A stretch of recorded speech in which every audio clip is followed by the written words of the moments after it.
Kathryn Bigelow has been a household name since 2010 when she won Best Director and Best Picture for The Hurt Locker, but the director has been crafting distinctive films for over 30 years. She spent her long career working both within and outside of the Hollywood studio system, and over those decades, her filmmaking style has evolved. Early in her career, Bigelow made a name for herself directing gripping genre and action films. On closer examination, she's often subtly critiquing preconceived ideas of what a genre film is, but her reversals and upending of conventions might go unnoticed because of how well Bigelow masters traditionally male-centric genres. Just as she rejects the label of female director as being a big part of her identity, her primary point isn't to make us think about gender so much as to show that women also share the same universal dilemmas and characteristics that are usually reserved in the movies for men. The simple maxim that a woman can do anything a man can do. And Bigelow herself is the living example.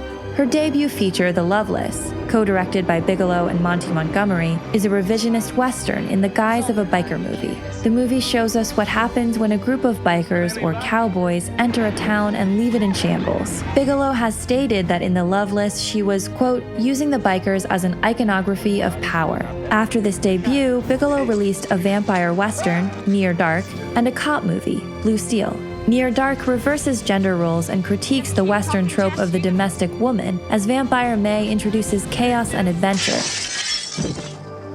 Sure met many girls like you. Yeah, many girls like me. While Cowboy Caleb struggles to meet vampire or masculine expectations.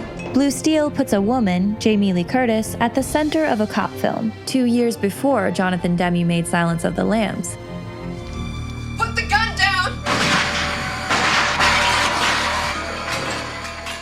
I kind of wanted to sort of turn the cop genre, so to speak, on its head and put a woman at the center of it who's sort of an everyman, a character who not only women but men could identify with in the context of an action film, as opposed to the woman being sort of the girlfriend of the victim. I wanted her to be central to the story. Next came Bigelow's most commercially successful film, the modern classic Point Break. Bigelow has called the movie a wet western, since the surfing movie mirrors the central western conflict between domesticity and adventure. If you want the ultimate, you gotta be willing to pay the ultimate price. It's not tragic to die doing what you love.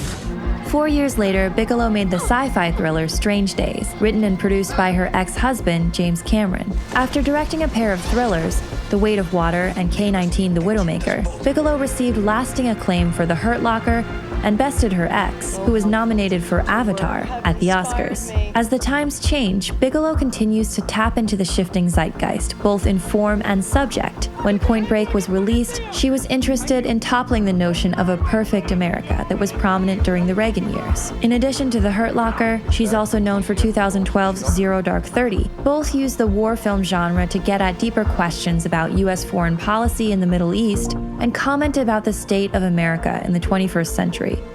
I realized that, it was a real opportunity to kind of unpack the sort of unknowable, unless you're a member of the military and you're able to go to the front lines, and give an audience a sort of boots on the ground, you are there look at this particular conflict in order to, hopefully open a bit of a window on it. 2017's Detroit deals with the 1967 race riots. The film features some of Bigelow's signature trademarks. It features a handheld camera style and gritty realism, and examines the real-life events of a problematic power dynamic. In Detroit in 1967, the city was 40% black, but the police force was 95% white. A revolver. Do you carry a revolver? I do have a .38. You ever shoot anyone? I didn't do it.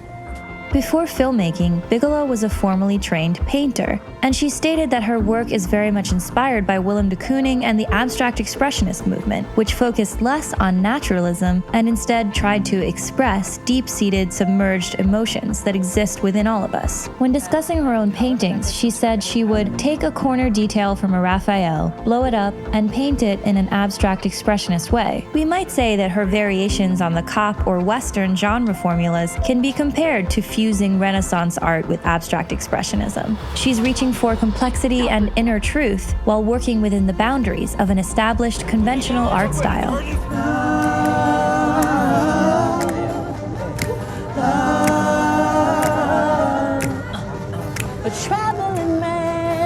told me that he didn't Watch your space. Watch your have a space. care.